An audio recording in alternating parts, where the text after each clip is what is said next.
And welcome back to PSA TV. This is Eye on Labor. I am your host, Christy Callising. Joining me on the line right now, I've got the president of the Single Fathers Association of Trinidad and Tobago, Mr. Rhondall Fields. Good morning to you, Mr. Fields. Morning, Christy. Thanks for having me. How are you this morning? I'm fine. All right. So, briefly, just tell me your thoughts on this year's budget presentation done by the Minister of Finance. Yes.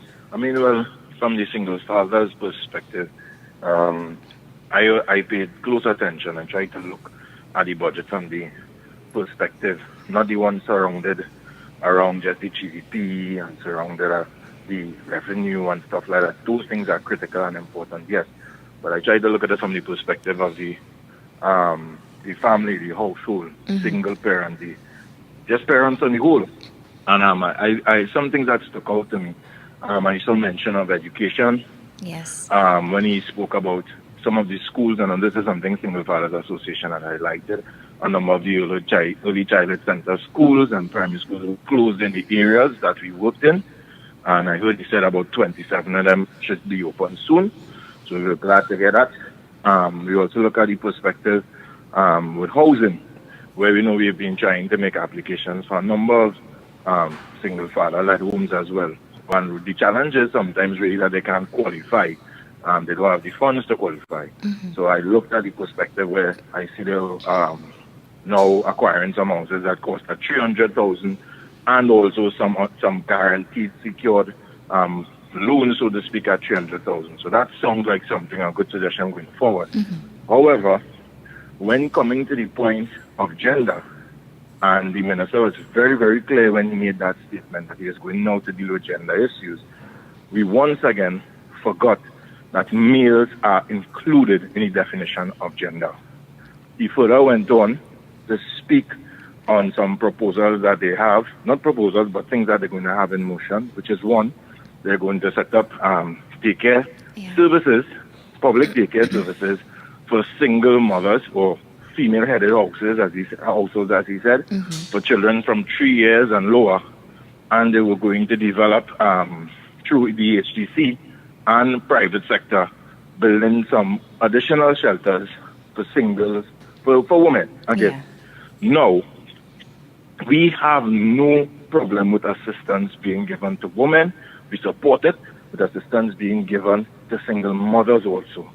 However, we have once again forgotten that minority of single father-led homes that are grossly affected by the issues just as the single mother-led homes are affected. We did this years ago when it came to public assistance, when men who did qualify with the means test to get public assistance were denied because culturally they could not be granted because they were male. This was the definition by Ministry of Social Development. So to hear the minister make a pronouncement that once again excluded these children was very disheartening to me. We've done well, I would say, with putting that information out there. We've done well to go to the Joint Select Committee, ventilate our commissions before the Parliament. We've done well to put together exam papers, to put together studies, to put together a lot of things by working together with the Emancipation Support Committee and the European Union on issues that single fathers face generally, but particularly single father-led homes. A single father-led home is a home where the father is the primary parent, where the mother is not there, either because she's left him with the children, or she may have passed away. This minority of single fathers have continuously been forgotten by state. Their children have continuously been forgotten by state. And once again, the minister, by his pronouncement, once again has forgotten all the little boys and girls who live in needy single father-led homes. This is unfair. This is discriminatory to these children. They've been discriminated against in the past through the public assistance grants, and now we're seeing a new pronouncement to further discriminate against them for one reason: the fact that they were born into a family where the father, for whatever reason or whatever circumstance life has thrown at them, is the head of their home. So we have called definitely for the minister to recant on this position and make it available for single parents. Because these children are not even concerned about the single mother and single father alone per se, The concern is for the children that live with them. A young girl or a young boy living with her single father who is needy should not be refused on the basis of his gender, on the basis of his race also. Those are two things we cannot allow to be perpetuated in the society at all. Right? So we're calling on the minister to do so. We've written to the minister. We've messaged the Prime Minister. The Prime Minister did respond via WhatsApp, saying that they're looking at it going forward. So I'm hoping to see change, particularly this discriminatory against these children. They've done nothing wrong. You understand? The other aspect of it is the shelter. Yes. Shelter for women. There are a number of shelters up in existence and operate and function for women. More could never hurt.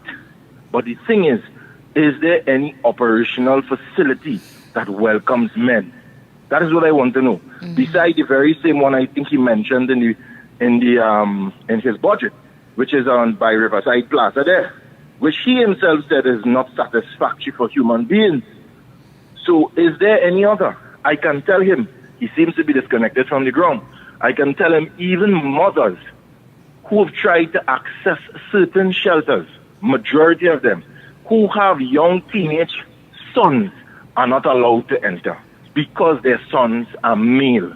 I can tell him that there are fathers who have daughters and sons as well who are not allowed to enter into shelters because they are male. They will take the daughters. The males will not be allowed to enter. To further prove this, less than 2 weeks ago, we had Mr. Kevin Preto, about a month or two ago, we had Mr. Kevin Preto who was on the promenade with his two sons because no shelter would take them. That is the reality of it. So I was looking at a suggestion coming from the good minister of a space or a shelter that would be able to accommodate the family, that was more family-oriented, that had a more familial approach. I was expecting that because we already have shelters for women that are in existence.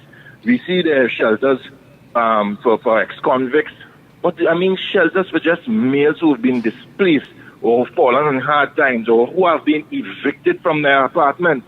There's no way they could go for 2 months and catch up. And that is the reality of it.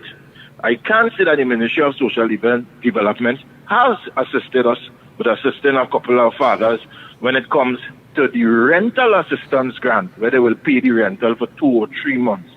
But this is something you wait on months to get before it gets there as well. Sometimes they're evicted and on the street before that happens. So I thought that the minister would know, I thought he would be in touch with the issues on the ground to understand that what is needed in society is a shelter where mothers could enter with their male sons and a shelter where fathers could enter with their daughters and not be removed because of their genders. And we cannot be dealing with gender issue and leave men out. We cannot be exclusive and exclude men when we're dealing with gender. When we mention gender, we must be sure to ensure that males are a part of that discussion. Are you at liberty to tell me around what percentage of the population are single or male-dominated single homes? Well, the percentage is very small. It is the single father-led homes. If their percentage, the percentile is even 2%, I would say is plenty. So it's a small percentile. So that what makes it worse. Yeah. The percentile is so small, yet you would leave them out. It's not to say that they're going to be an additional burden to help us. It's not to say it's equivalent to the number of single mother-led homes. We know the challenge of fathers. We've proven that in the court.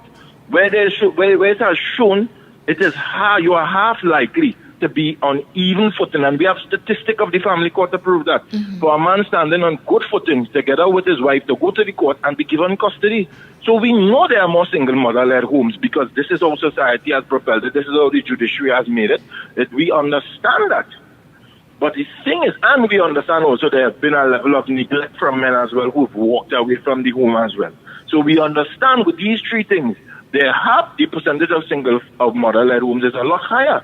So because of this fact, this minority is not going to do our revenue or anything, our yearly revenue is going to impact it in any astronomical way that they have to take women and forget men? Or is it a minority? So we're going to forget the 100 children, take 1,000 children that live in single mother homes and forget the 100 or the 50 children that live with single fathers? How unfair is that? Yeah. I want to read to you a response from the Ministry of Social Development and Family Services, which says... No problem.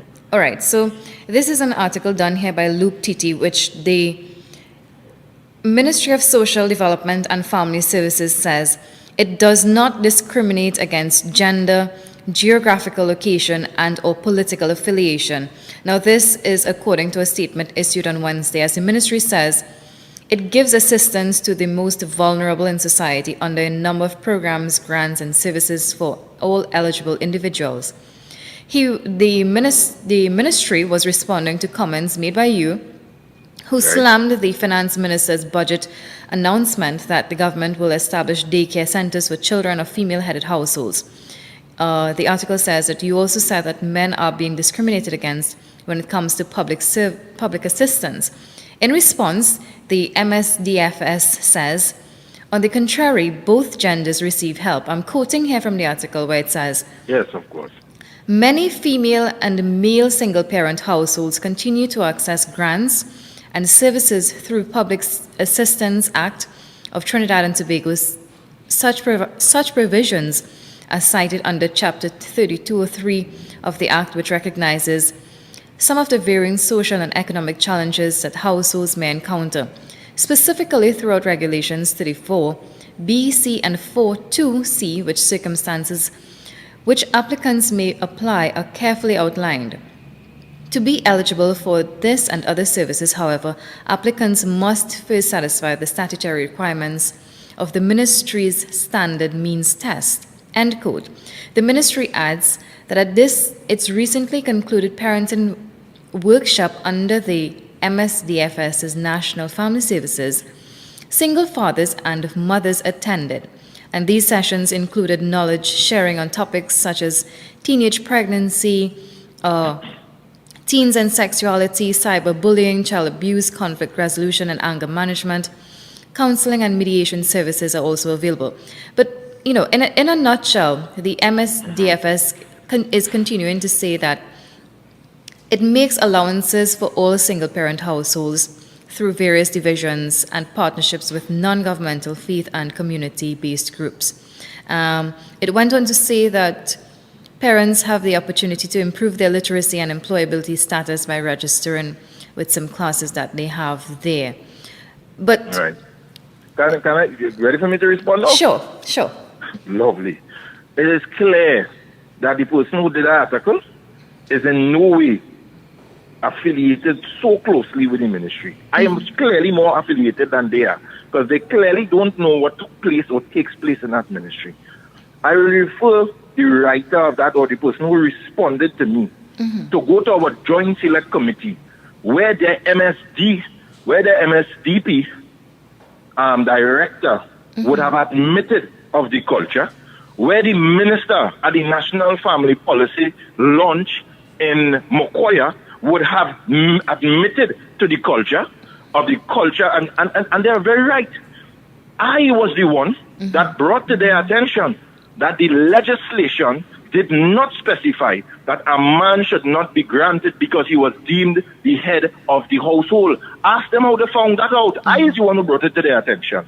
And based on that, they admitted at the Joint Select Committee, go to the Parliament, check the Hansard, and hear what the director said on that day. Go to footage, because we have the footage of the minister saying that they did do that. That they did interpret the law as though if the man was the male of the household, he could not apply for public assistance. So if he could not even apply for public assistance, then how could you even know if he qualified for the means test? Because he was turned away before application. So that is a null and void point. where they make about you must apply and you must pass the means test. They cannot tell me about the means test because I've sent multiple people to social welfare about the means test. If they ask their directors and they ask their employees, they would know how closely we work with the Ministry of Social Development. So, as I am saying, the only thing they said there, and that release was a bit upsetting. You know why?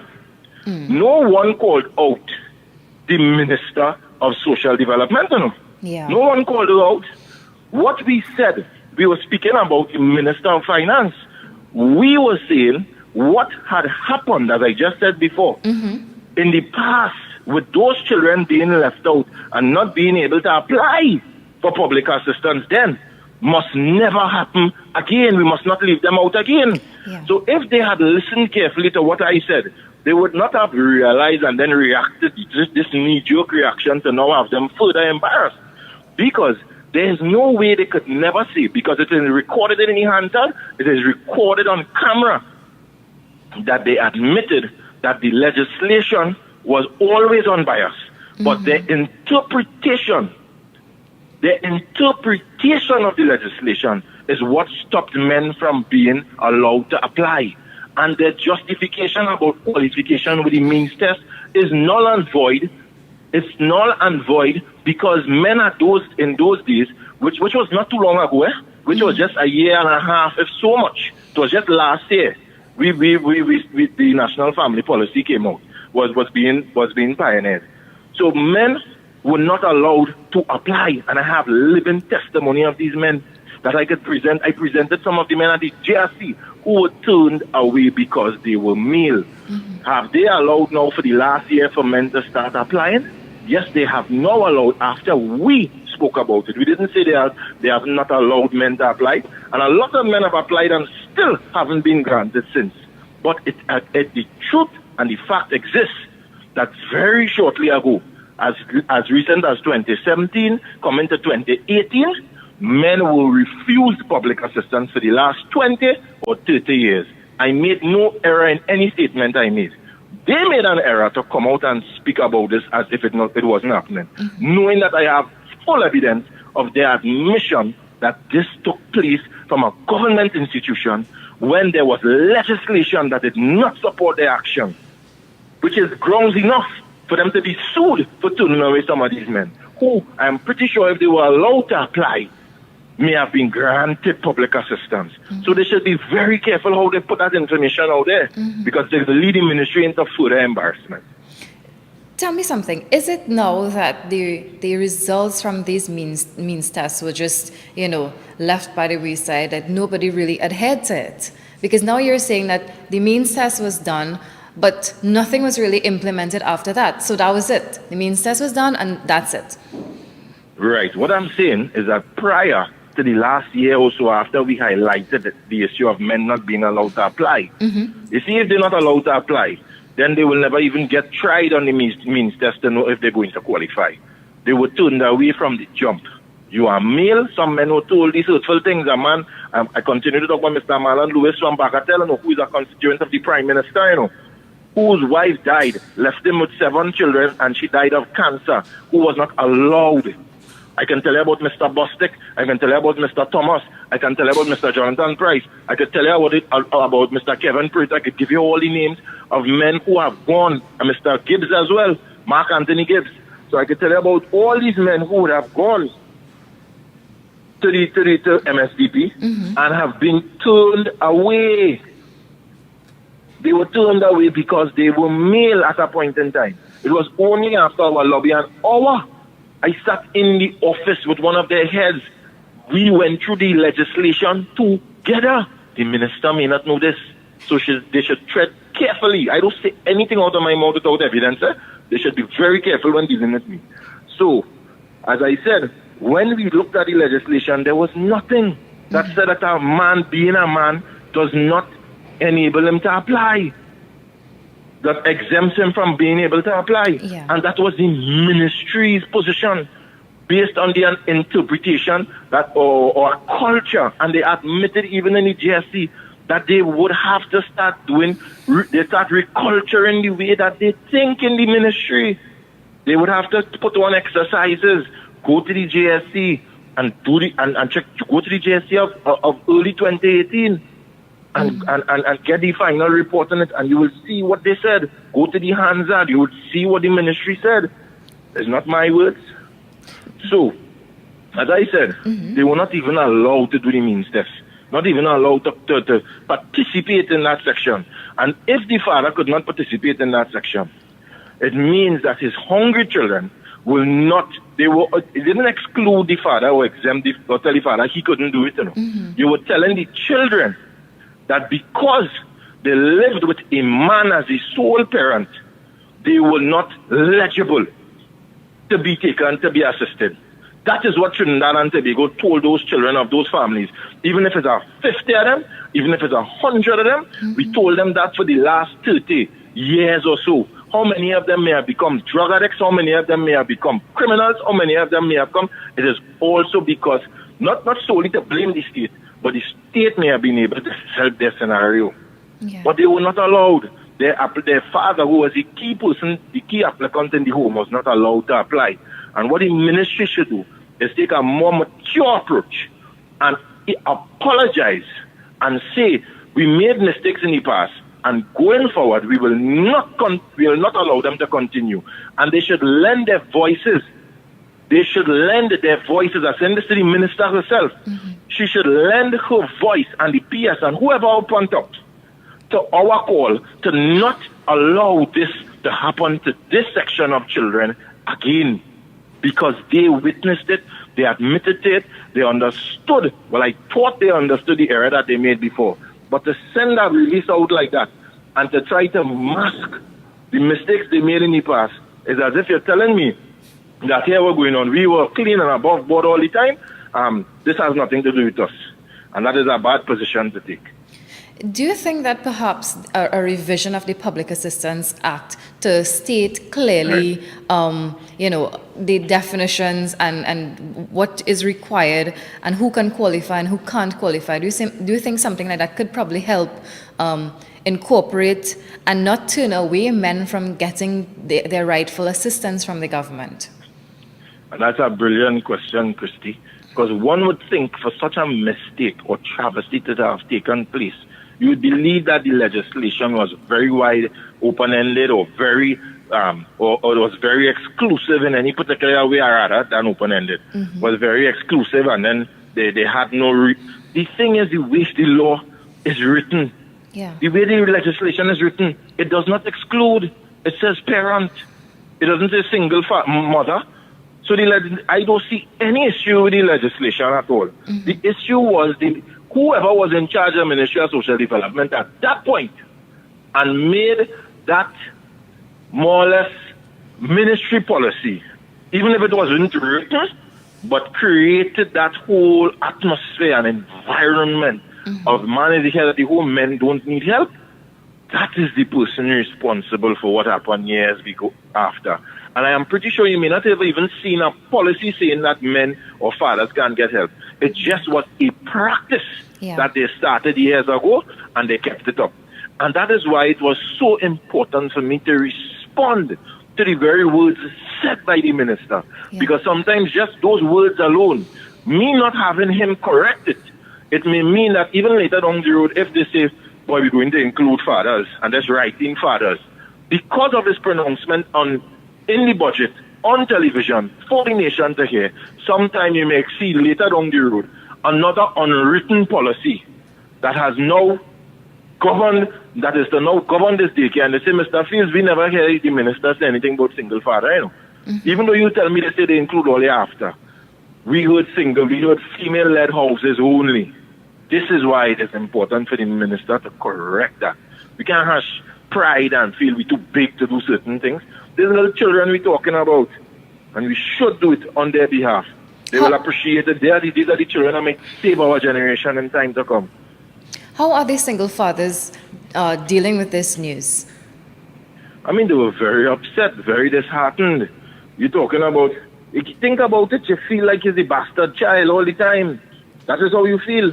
You feel like you're in a society that has said, men, step up. And I can tell you, from a single father perspective, I I share parenting. The mother of my children, she's very, very, very involved. These guys have it harder than me. They have it harder than me. They have no support. Sometimes they have no social life too.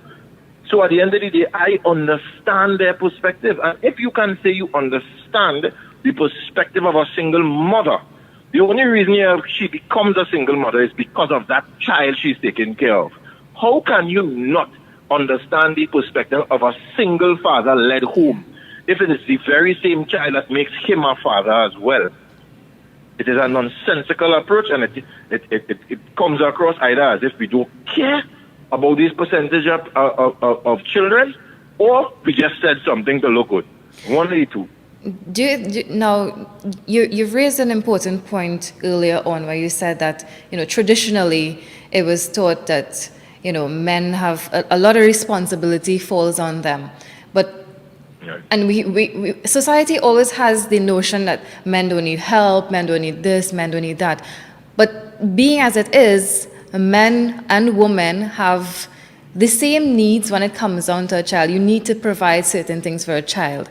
Is it now that we need to start changing the way, or not just you and I, but those in authority should start changing the way they think about parenting and their views on parenting, and not just see it as, okay, this is a man, this is a woman. We should start seeing this as the child is the bigger picture here. Exactly. I mean, society, and the thing is this, society has decided to change its way of thinking and what it wants to. And that's what's upsetting to me.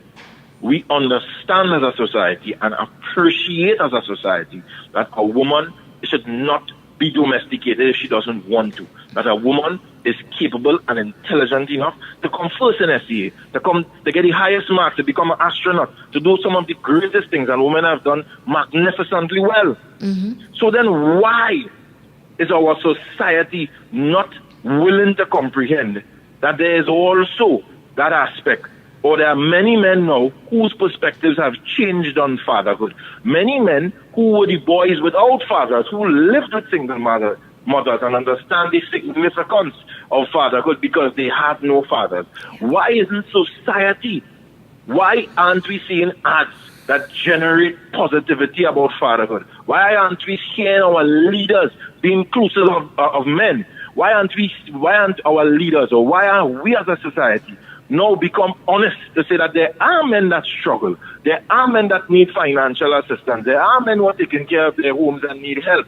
Why aren't we putting information and putting ads out there showing men homeless, trying to find somewhere so that the public and that whole social consciousness will be awakened in our society, that we say, hey, men need help too and it's okay, so that a man feels comfortable to ask for help and he doesn't feel like a sissy or a weak man or a waste of time because he needs help.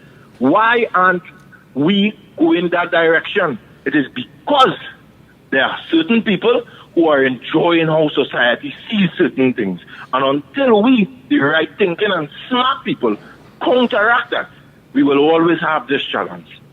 Going forward, though, what are some recommendations you can suggest to us to make fathers feel a little more inclusive in society, in the authorities, and not make them feel like, well, they're in this by themselves? 2 words. Consider them. That is it. Consider them. Just as you sat and you planned and you said, hey, we will do this for female-led households, sit and think about the child hungry in the father house whose mother has died or whose mother has left. That is a common reality these days, right? It's no longer the older days. Think of the man who, you see, every day, the vagrant, who 90% of the time is a man walking, the mentally deranged man walking down, sometimes he's very sane, just have nowhere to live, walking on the promenade, where does the shine away from? Or think about the men like Mr. Preto, who landed on the promenade, or the men like Mr. McCain, who landed in the hospital because they had nowhere else to carry their children, no shelters would accept them. Yeah. That is the reality of it. Where all we need to do is to consider them And had they been considered in the mind of the minister, I am certain he would have had a more balanced gender report when it comes to the budget. Now, I know you indicated your intentions to either write to the minister or you've done that already. We've written. We've written to the minister already. And any waiting responses? to hear what he would say. I didn't get any response from him, but what I did, we got a response via, we messaged the Prime Minister, and he did respond to us, saying that they're looking at it going forward here. So, I mean, I guess they would have, I don't know if they received the letter as yet or what is the order. Yeah. But this is something that we're not going to peg back on. And at the end of the day, we're going to definitely see, because it is important what is recorded in that Hansard. Because this is what our future generations will look back on. Yeah. To consider the mind of our parliament at this point in time and how they thought. And it will be good not to be scoffed and laughed at that point in time. So it will be very good for the minister to rethink his position, I believe. Okay. Now, outside of this, I want to get your thoughts on the wage increase, the proposed wage increase by the finance minister from $15 to $17.50. Do you think this is a good move? And how can it benefit single fathers or the nation as a whole? I mean, economically, I think anybody, whether single father or whether parent, if they're allowed to earn a greater income to alleviate their bills, they're grateful. So I wouldn't say particularly if it's good or if it's bad. I think anything that any income raise, I think people welcome that, they appreciate it. Do I think it's a sweetener or not sweetener as amount of people talking? I don't really think so, because the way that we are embedded or cultured in Trinidad and Tobago, we are what we are until we die. Sad to say. As a PNM forever till I die, as a UNT forever till I die, as a Christian forever till I die, I'm a whatever until forever what I die. So I don't think that is going to have any meaningful impact on anybody saying I'm going to vote for you now because they raised by $2 or whatever. But I mean, from the fathers and mothers and family and anybody, just the single person's perspective, I'm sure they're going to be very pleased. That extra $2 an hour, that extra $2 if it come up to $24 a day or whatever, is going to be beneficial or fill some gap for them. So praise be to God, I could say. All right. And with regards to the budget entirely, what are some other concerns you may have, or perhaps any compliments to the minister? Well, as I made mention, in my single father's perspective, I would say I like the issue of, at least the promise to have more educational facilities up and running. There are a number of them in the communities that are wasting away. I hope he targeted those and going to have those up and running as soon as possible.